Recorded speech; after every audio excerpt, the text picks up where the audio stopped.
И снова всем привет, с вами Реторн, и мы продолжаем прохождение игры Pillars of Eternity 2 Deadfire. Как вы помните, ребят, в прошлой серии мы с вами забрели в локацию, которая, не то чтобы нам не по уровню, но она довольно сложна для нас. Вот, сейчас мы будем ее исследовать дальше.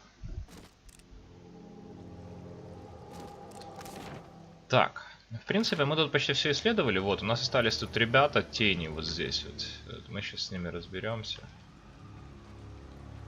Вот они.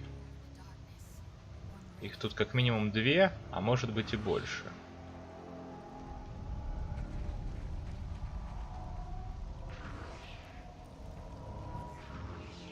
Делаем как обычно.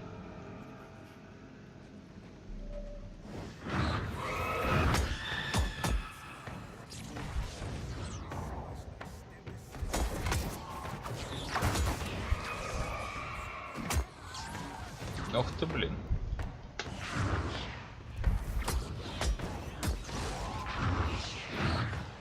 Так, отвали.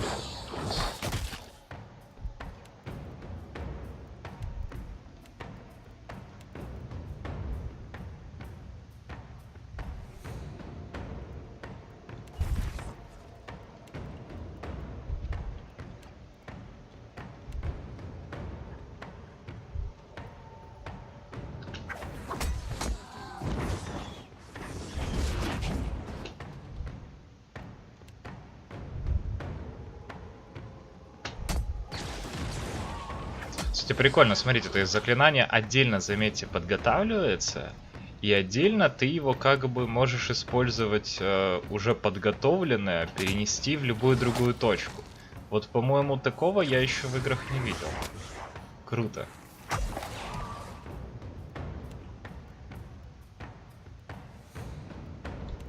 Да, надо себя вывести, наверное, потому что тебя тут атакуют, блин, не успели вывести. Так. Ну, кстати, у них, ребята, как-то 3 уже тени. Мне это не нравится, честно говоря.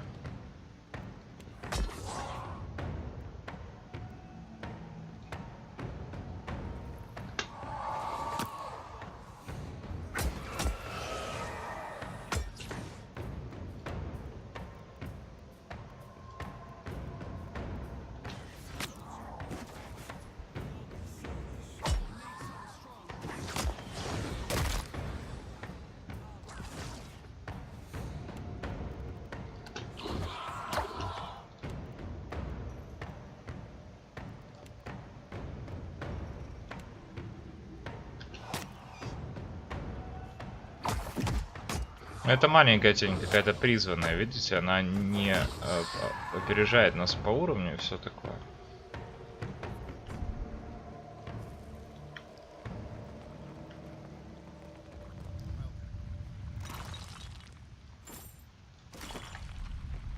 Так.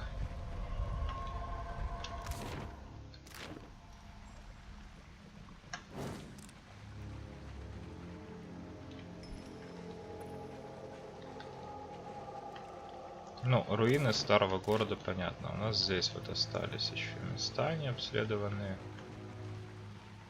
Вообще, я вот пока только не понимаю, все ли это здесь получается.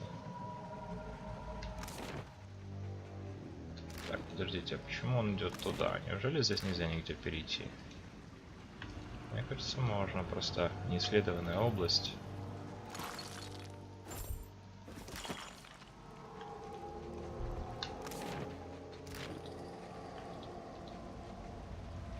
Или может быть туда как раз наверх таки перейти так нельзя. Плащ на том же месте лежит. Хорошо.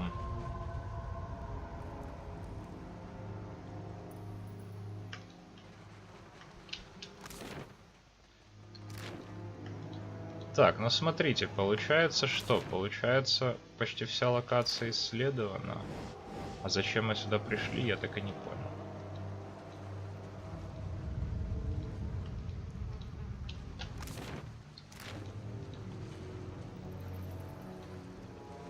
Здесь мы были, подрались даже.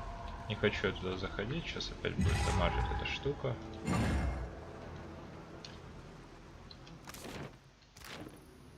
вот какой-то заваленный храм. Наверное, в него можно зайти вот с этой стороны. Ступени в скале, руины старого города, затонувший город. Вот здесь вот, короче, еще есть что поисследовать.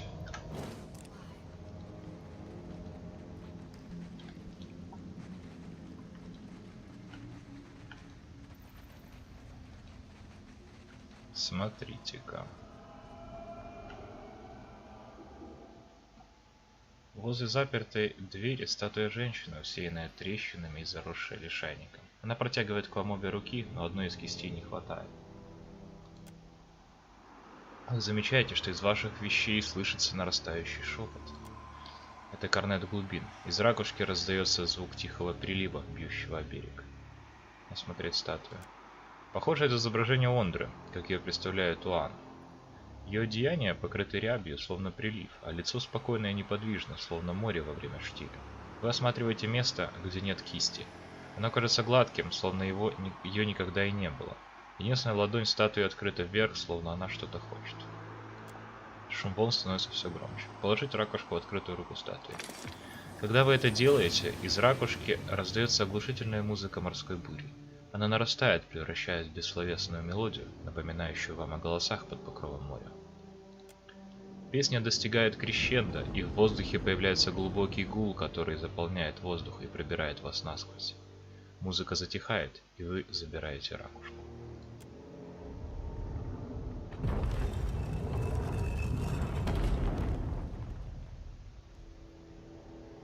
Текс.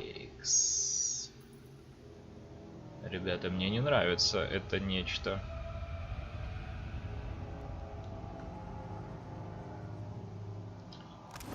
Я бы даже поменял нашего питомца.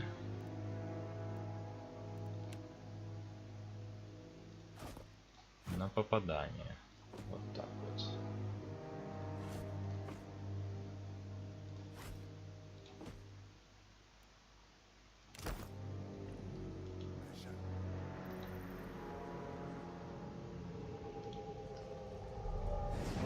Гигантский пещерный червь. Постой, я такое в кошмарах видела.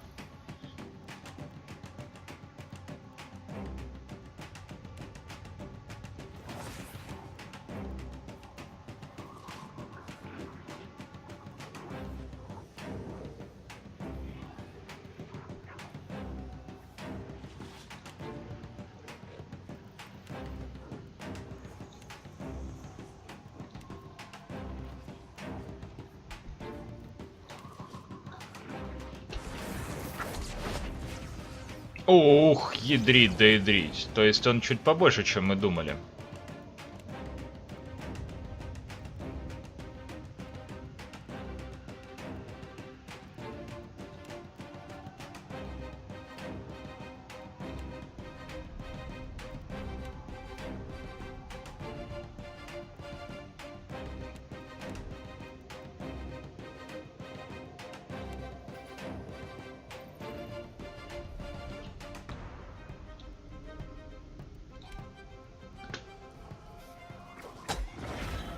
И у него еще есть его друзья.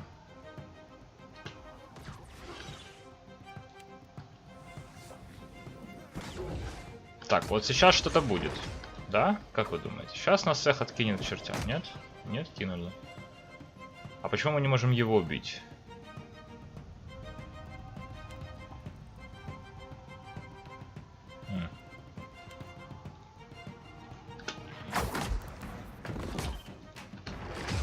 Теперь, кажется, можем. Но мне кажется, что это нам уже сильно не поможет. Так, Серафин, давай-ка ты используешь второе дыхание. Ох, ядрить, да ядрить.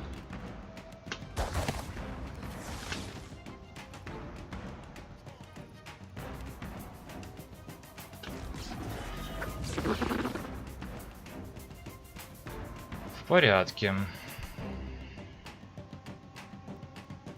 Это у него еще облако заторможенности, ребята, лежит.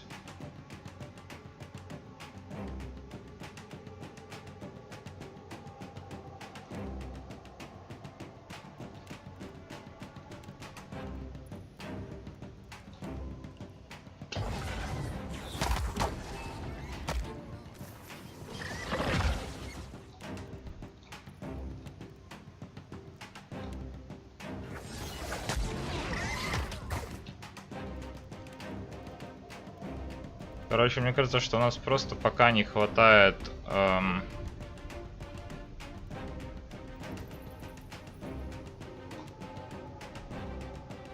нас пока не хватает с вами...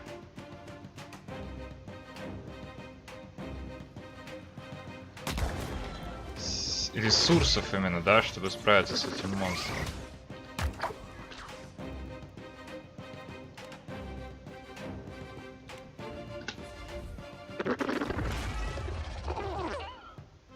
Так, Эдера подняли.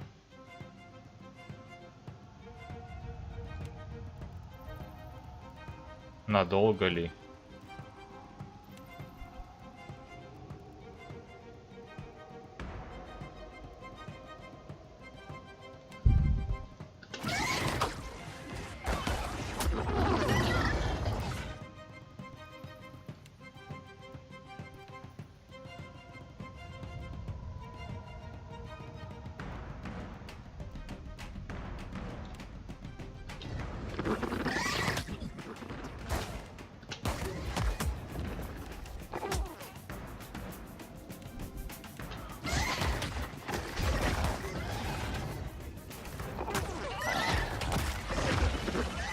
Мы ему снесли только...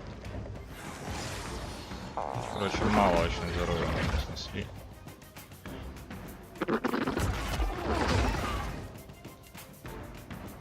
Ну, знаете, по крайней мере, он не бьет нас...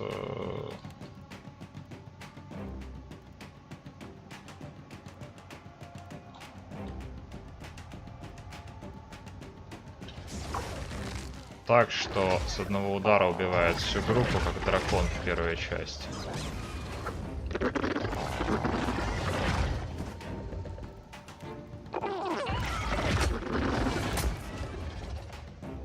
Очень маленьких червячков много.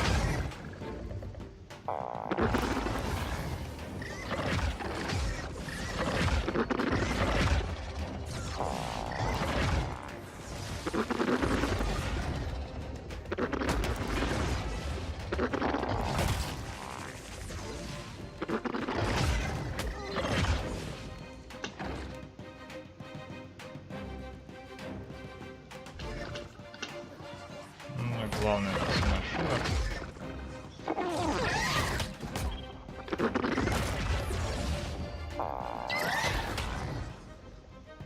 Ну, в общем, в принципе, все ясно, понятно. Сюда нам пока еще точно рано. Тут даже вопрос не в том, что нас убивают, а в том, что мы ему почти урона не наносим, при том, что мы использовали все свои ресурсы, да, и автоатаками мы его просто не забьем. Ладно.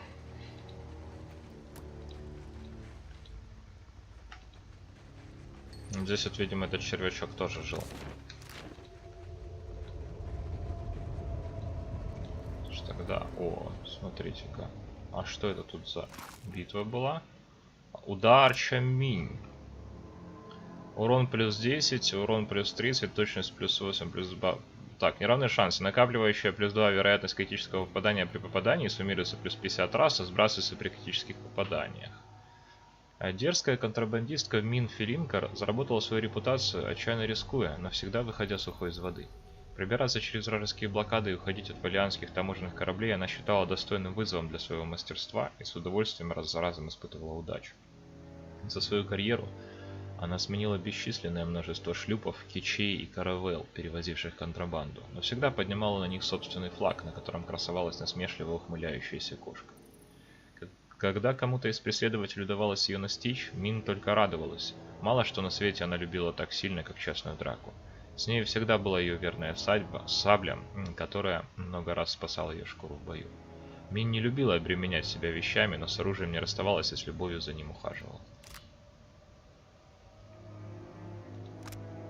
Покрытая патиной бронзовая фигурка рога. Поверхность древнего бронзового горна позеленела от ржавчины.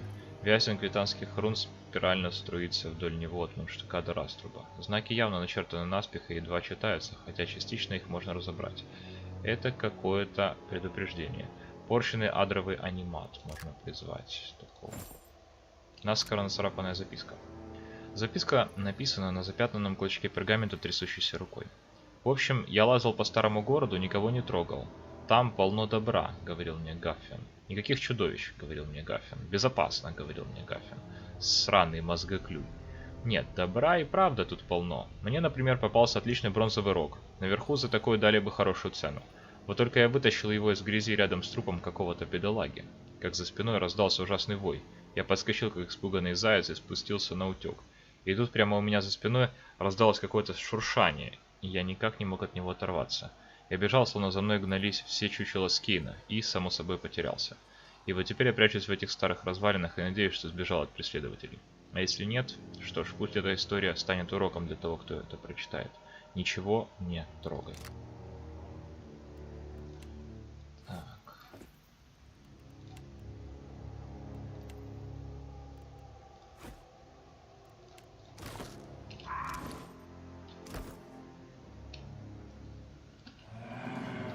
Короче, они просыпаются в тот момент, когда ты поднимаешь рог.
Так, у нас двое уже прилегли, ребята, это не очень хорошо.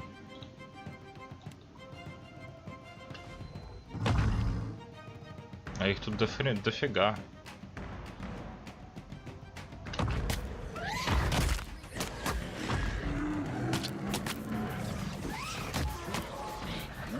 Так, слушайте, это не прикольно. Ну, сейчас попытаемся более правильно поставить все. Сейчас попытаемся найти какой-нибудь узкий проход.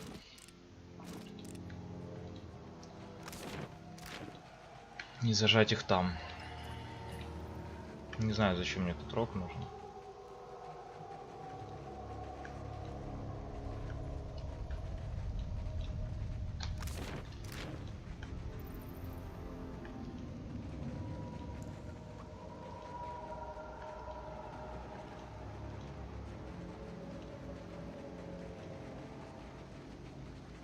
Ну вот, смотрите, вроде приятное место.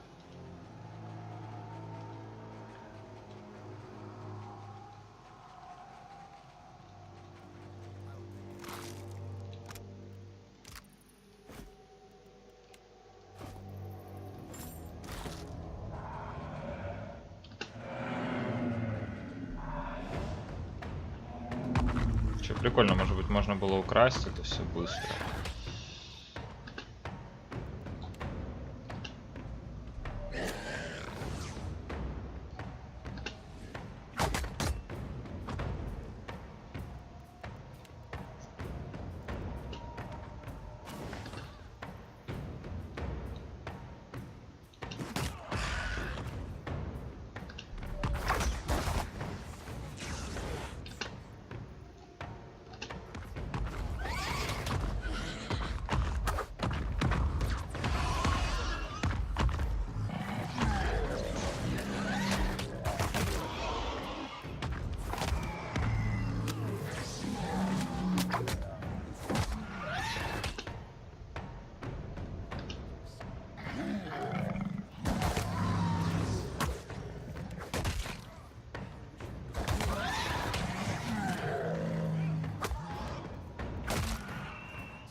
А, смердящий ужас. Так вот в чем дело.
Ну, кстати, со смердящим ужасом мы пока неплохо справляемся.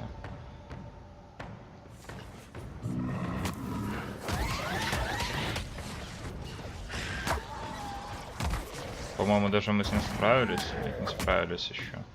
Тогда давайте справимся. А, все справились.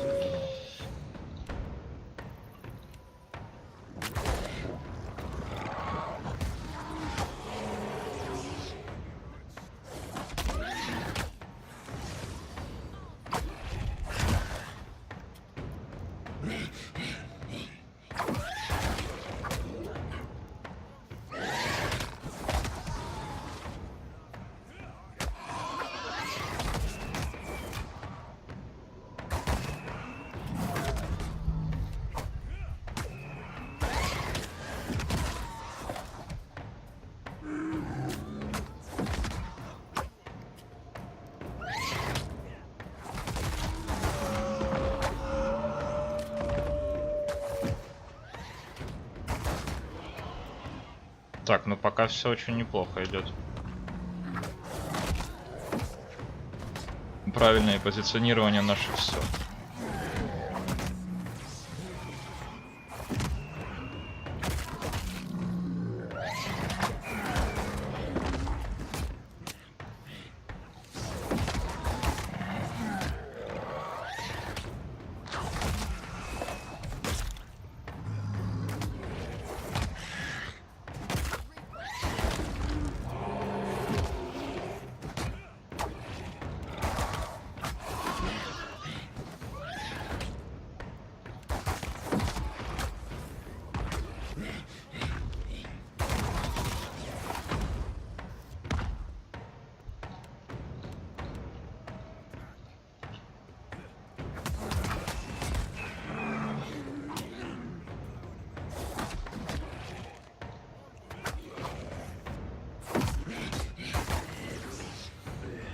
Отлично.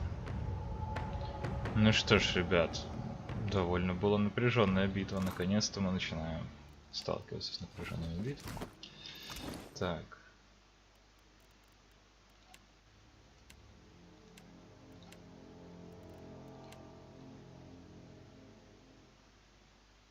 А мы вообще забрали этот? В квестах? Нет, не в квестах.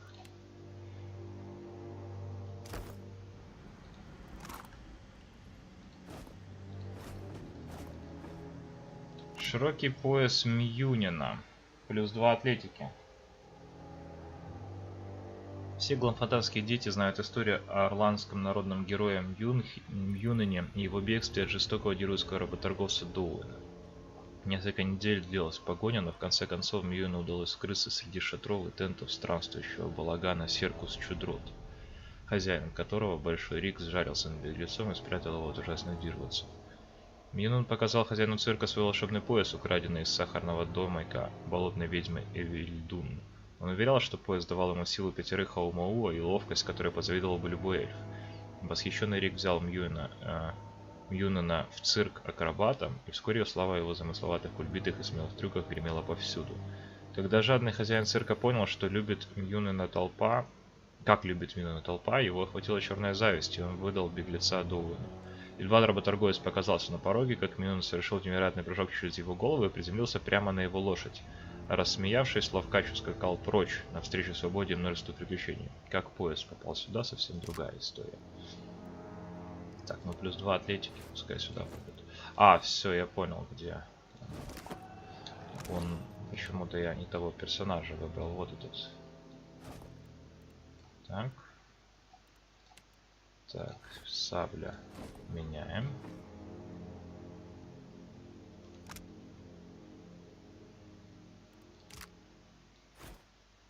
И пояс ставим.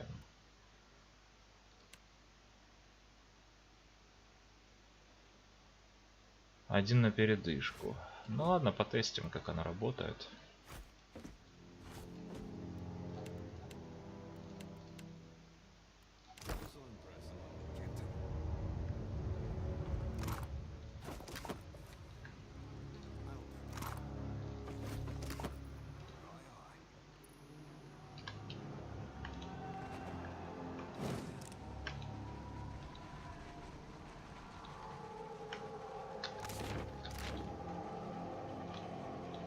Так, ну а здесь мы уже были везде, правильно?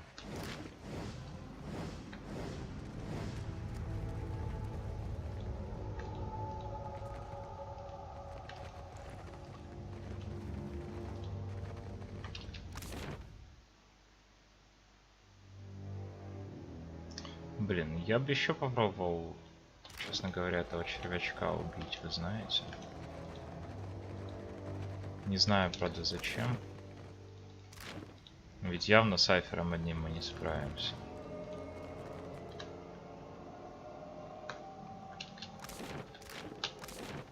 Ну, просто как-то интересно. Плюс интересно эту штуку новую попробовать.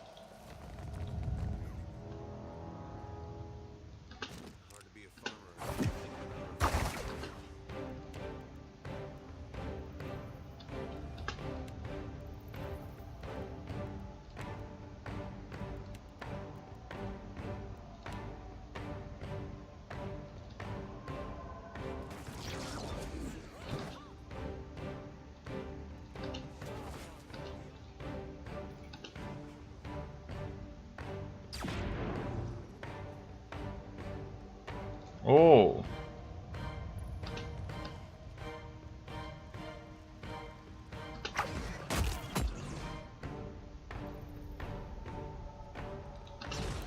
А пойдемте теперь отсюда.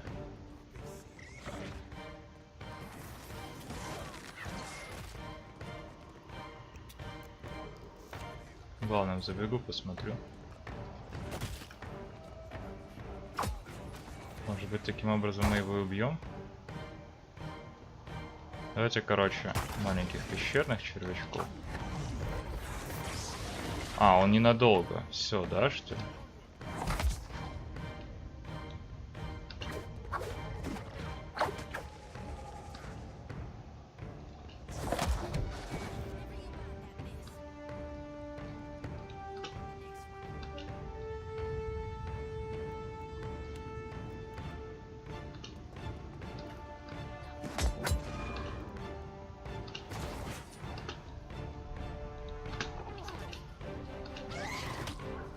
Зоти больше нет. А, тут вон оно что. Изображение бурного моря, окружающего легендарный город Укайза.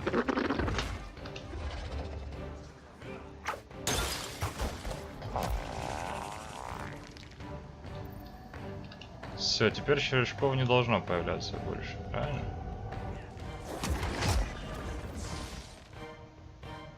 Будем надеяться.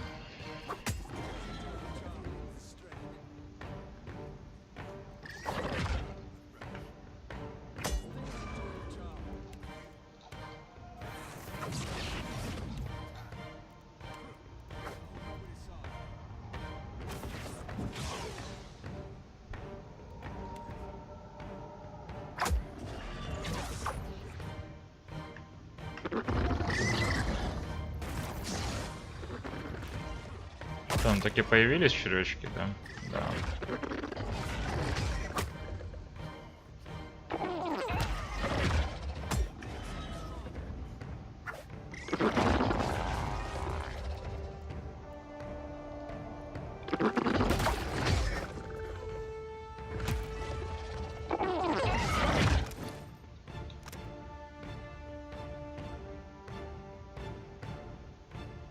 Три секунды. Всего. Для этого аниманта, который... А точнее... Ну, короче, голема, который мы вызвали, анимат. Называется.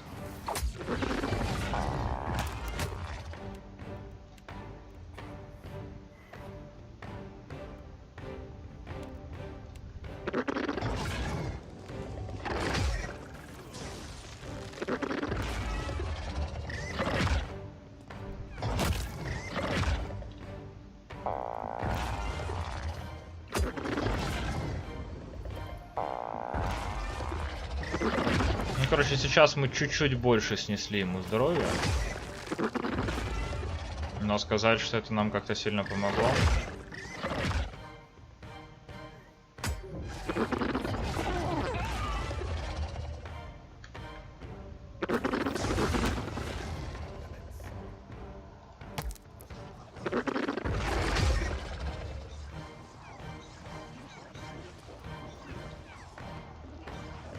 О, он его схватил и кинул. Ну, замечательно.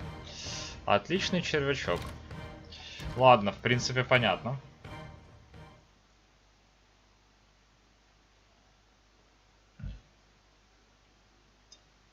Зато мы получили интересный и довольно сильный предмет. Если бы его еще на длительность можно было зачаровать. Так, ну, вроде бы все, ребят, получается. Ну, давайте к ступени в скале пойдем.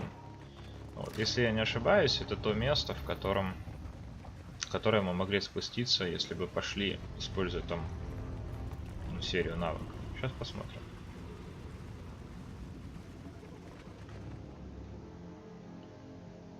Вы находите ступеньки, вытесанные в камне. Местами они совсем узкие или разрушены, но ведут до самого верха. Смотреть дорогу. Многие ступени истерты, истрескались и вот-вот разрушатся. От одной из них откалывается кусочек, и ветер уносит его прочь. Впереди вас ждет темная дыра на середине скалы.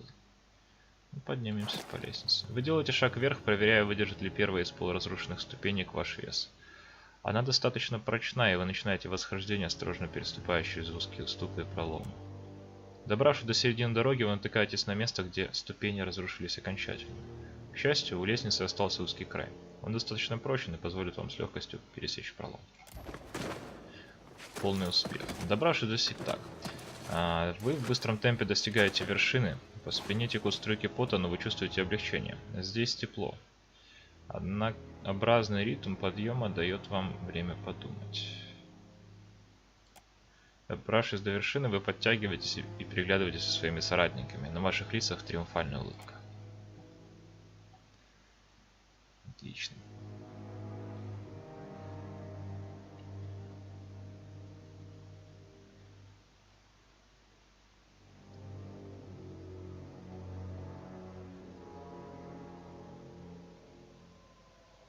Да, это то самое место. Вот лифт, руины храма. Ну что, пойдем тогда на лифт. По идее, нас уже должны были бы поднять.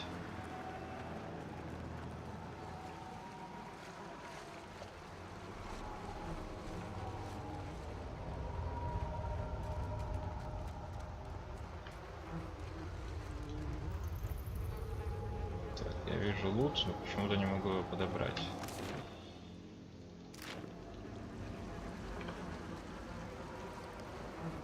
Клетки-то нет, кстати. Сейчас конкретно.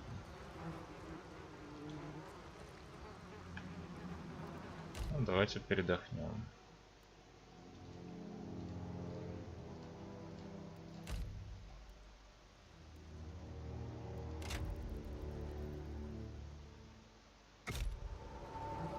Клетки все еще нет.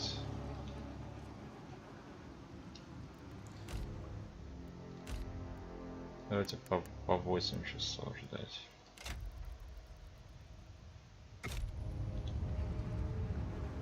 клетки все еще нет.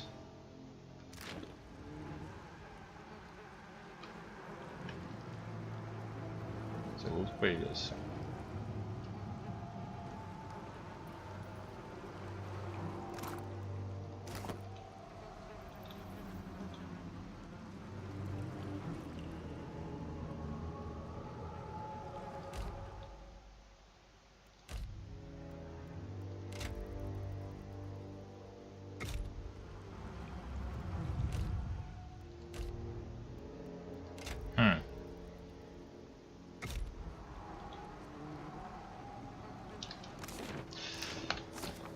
Что-то они там говорили на эту тему.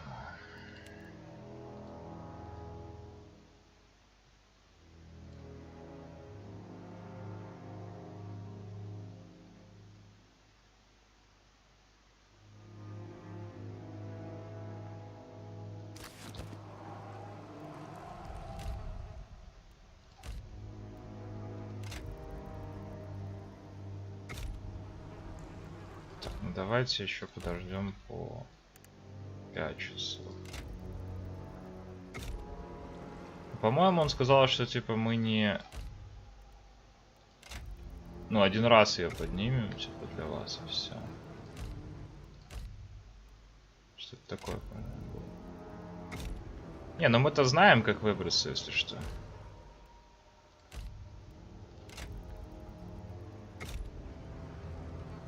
Просто интересно. Не. Нет клетки. Ладно, тогда...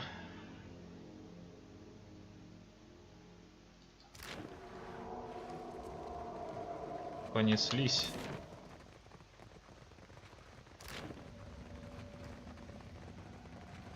Сейчас быстренько через все локации пронесемся.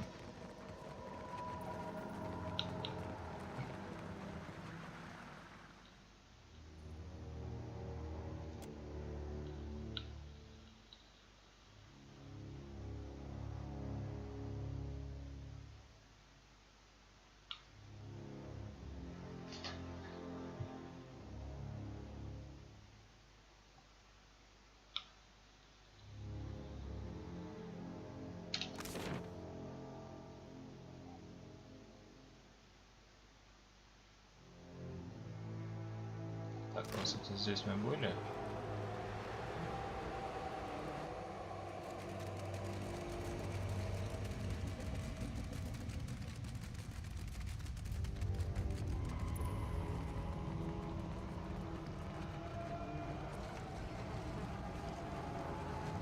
Ну да. Хотя... А, подождите, это мы еще не там.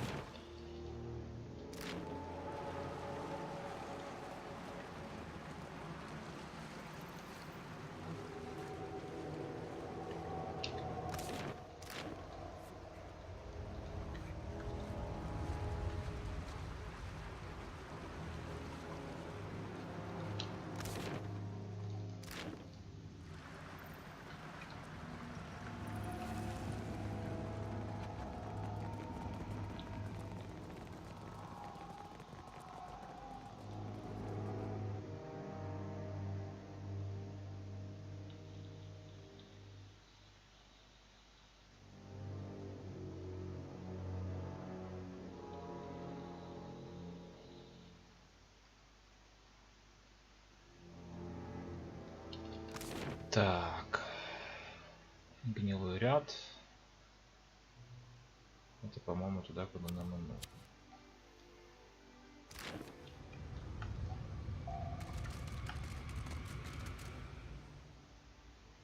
Между двумя доками протянута длинная веревка. Похоже, такие веревки постоянно используются предназначены для разгрузки кораблей. Смотрите. Веревки давно не перетягивали, они немного болтаются. Чтобы благополучно перебраться на ту сторону, понадобится немалая сила и ловкость. Перебраться. Ваши спутники начинают неловко перебираться по веревке при помощи рук и ног. Все без проблем перебираются в противоположный док.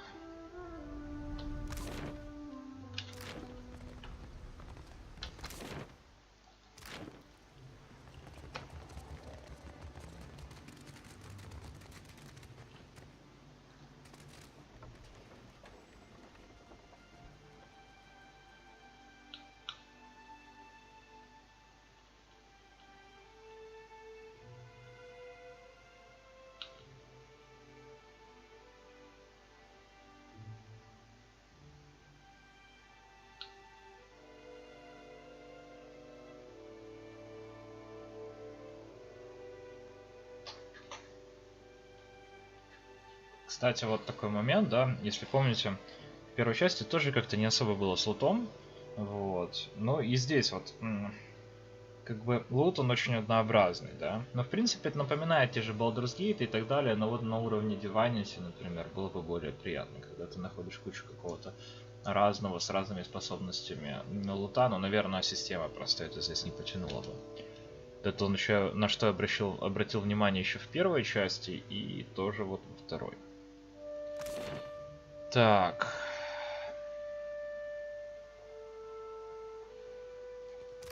Теснина.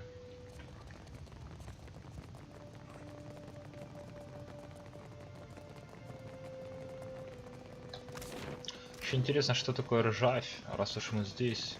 Да, давайте узнаем.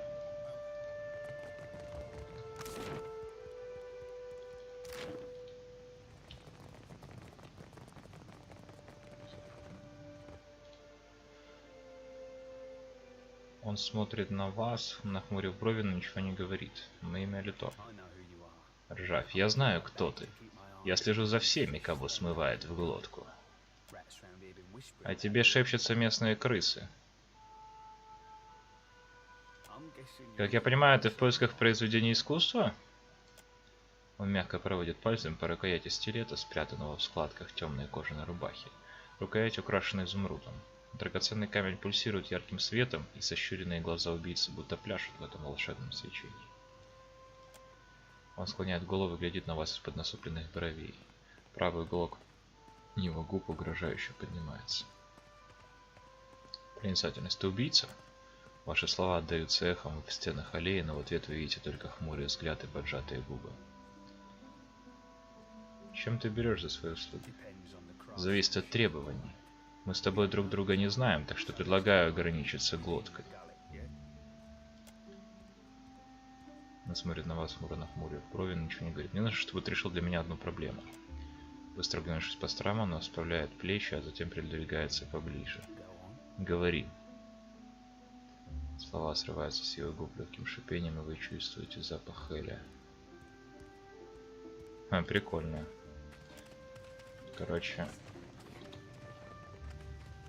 Переулок сужается, заканчивается тупиком. То есть это наемный убийца, можно которого нанять. А зачем мне Эрнетса было убивать, интересно?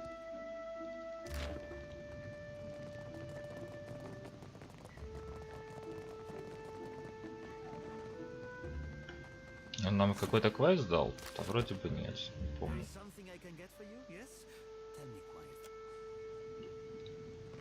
Не, ну мы, конечно, ничего не будем делать, но просто забавная ситуация такая. Наемных убийц я в играх еще не встречал.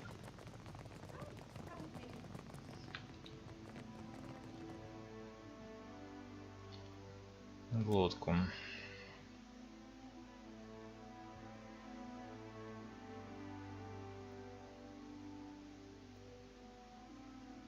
Нам же в глотку, по-моему.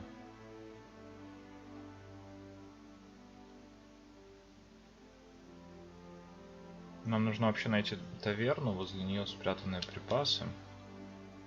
Поговорить с капитаном, отдать деньги, потом поговорить с Бихой, я думаю, так.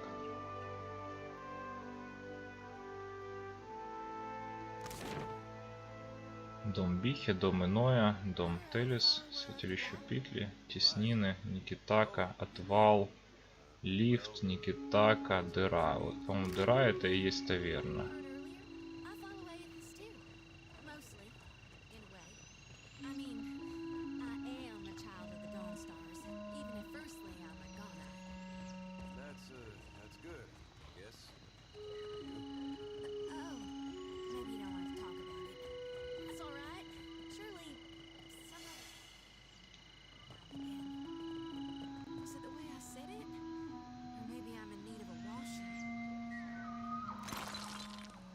Деньги.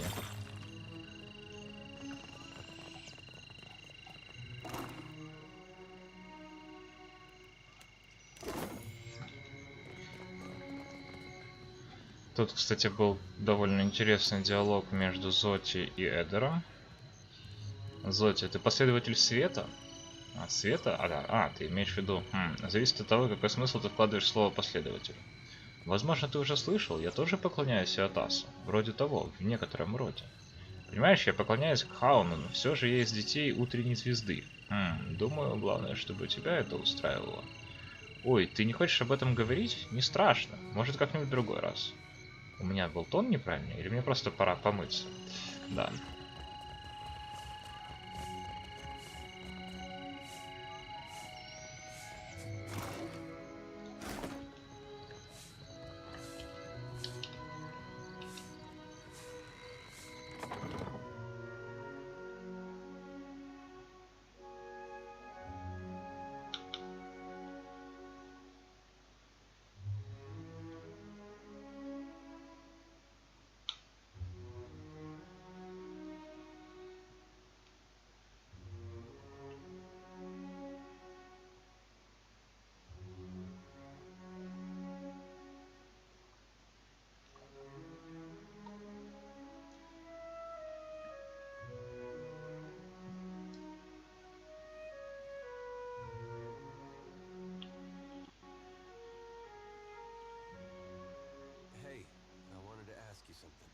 Эдер, я хочу спросить кое-что о Зоте. Что ты хочешь спросить? У нее доброе намерение, я это знаю. Она такая воодушевленная, и будь я помоложе и не зная того, что знаю сейчас, все было бы по-другому. Так пылко верить в Бога, пусть даже не в Иотаса, в любого другого. Я даже не знаю, как с ней разговаривать, особенно сейчас. Я понимаю, почему она такая. Когда-то я и сам таким был. Он смущенно опускает взгляд. Но именно поэтому я не могу уважать ее чувства. И скрывать свои отношения тоже не могу. Не знаю, что делать.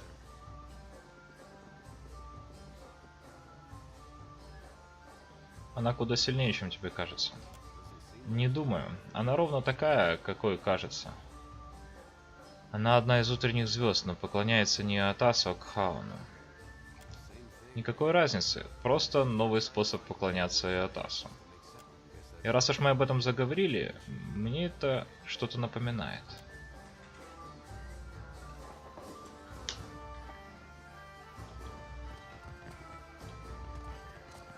Огр-пират. Откуда ты знаешь, про босса? Да я сам слышал. Дирео лично сказал, что в яме полно сокровищ. Тише, совсем мозгов нет. С дыры доносится резкий запах рвоты и плесени. Фирна. Седуца. Седуца это, по-моему, есть тот самый тип. Безлавочный бес. Ксаурип. Пират. Отлично.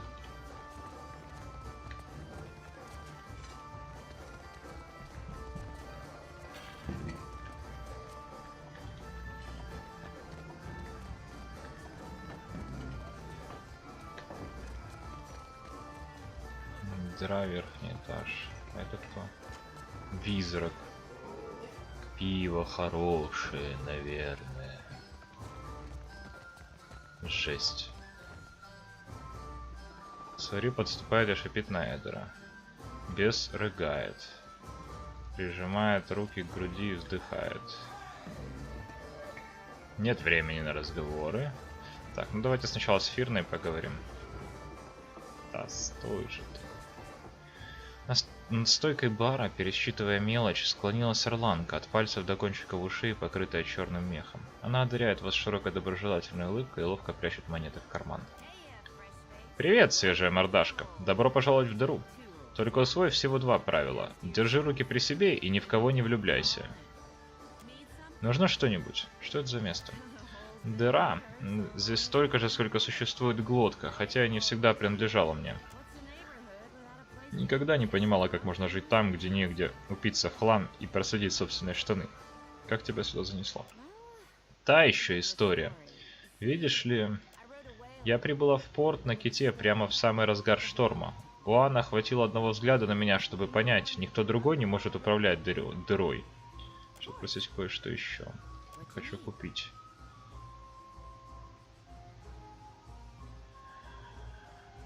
Хочу снять комнату. У меня для тебя одно поручение, свежая мордашка, но вначале один вопрос. Как ты относишься к паукам? А, ну да. Плюс 2 скрытность, плюс 2 знание улиц, плюс 2 ловкость рук. Неоплаченное пребывание. Отлично. Неоплаченное пребывание самый лучший вариант. Так, давайте вспомним, что там нужно. Так, поговорить с капитаном Сидуцу. Сидуцу может перевести в Роатай ее и всех ее детей, но после того, что случилось с Батара, она не решается сама подойти к этой женщине. Этот Роатай сидит так прямо, точно проглотила шомпол. На столу перед ней стоит ополовиненная бутылка спиртного и маленькая фарфоровая чашечка. Женщина старается смешаться с толпой, но из-за противоестественной неподвижности и яркой безупречной одежды выделяется не хуже, чем рифовая рыба на сухих камнях. Вы встречаетесь с ней взглядом. Арами! Арами, я здесь, Сидуцу Нуи. Живые земли. Разве мы ждем сегодня торговца оттуда? Даже обращаясь к солдату, Сидуцу не сводит с вас глаз. Ответ раздается практически мгновенно. Никак нет, Сидуцу Нуи. Капитан напряженно ежится. Тогда выкладывай, что тебе нужно поскорее. Я не хочу новых сюрпризов. Она быстро оглядывается по сторонам, точно ожидая, что кто-то набросится на нее из темного угла таверны. Что привело тебя в Никитаку? Надеюсь, меня здесь уже ничто не держит. Я привезла сюда груз железа и оккультуренных кораллов, а обратно в Ороутай потащу Ворлос, Черноягода и Звезды Ондеры. Она ерзает на стуле, поправляя свой примечательно чистый наряд. Ты записываешь это? Она косится на Серафена. Серафин, нет, подруга. Мы просто перешли к той стадии, когда нельзя не воспеть сидящую передо мной красоту. Он прокашливается и прячет записку в кошель.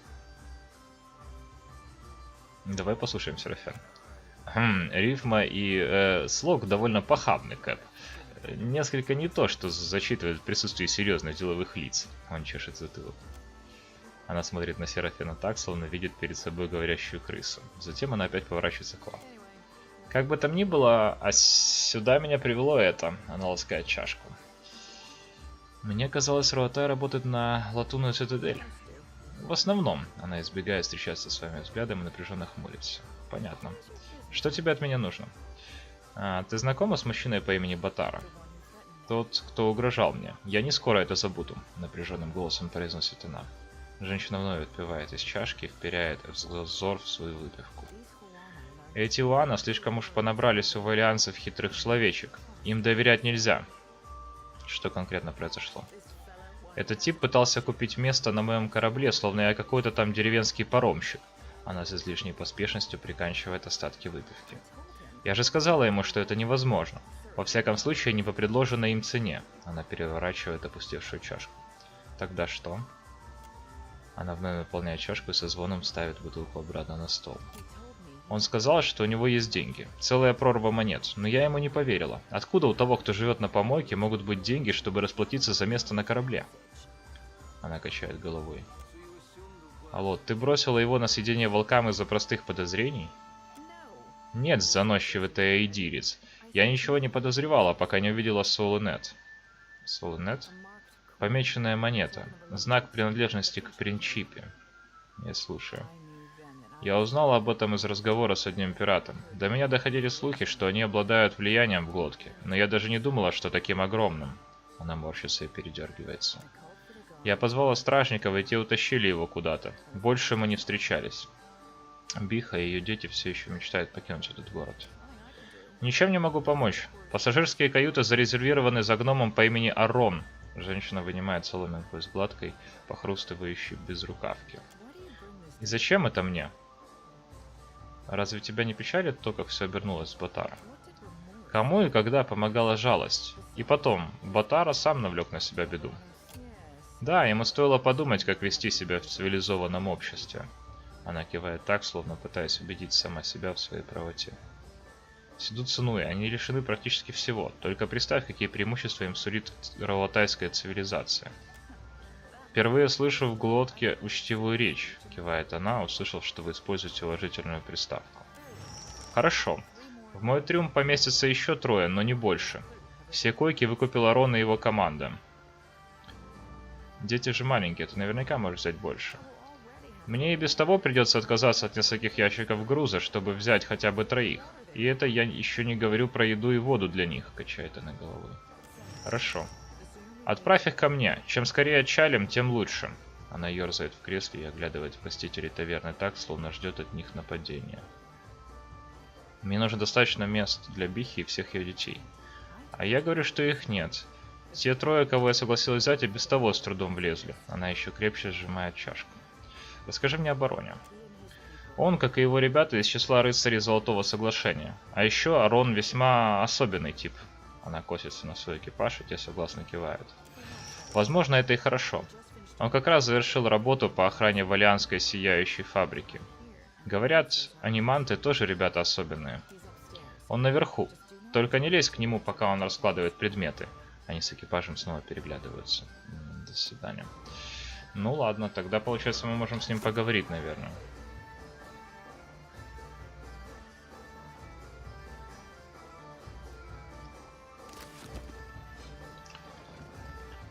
Хорошо. Я думал, что этот квест решится проще, но, видимо, нам нужно будет еще поговорить с Ароном. Но, ребята, это мы уже сделаем в следующей части. Потому что данная серия, к сожалению, уже подошла к концу.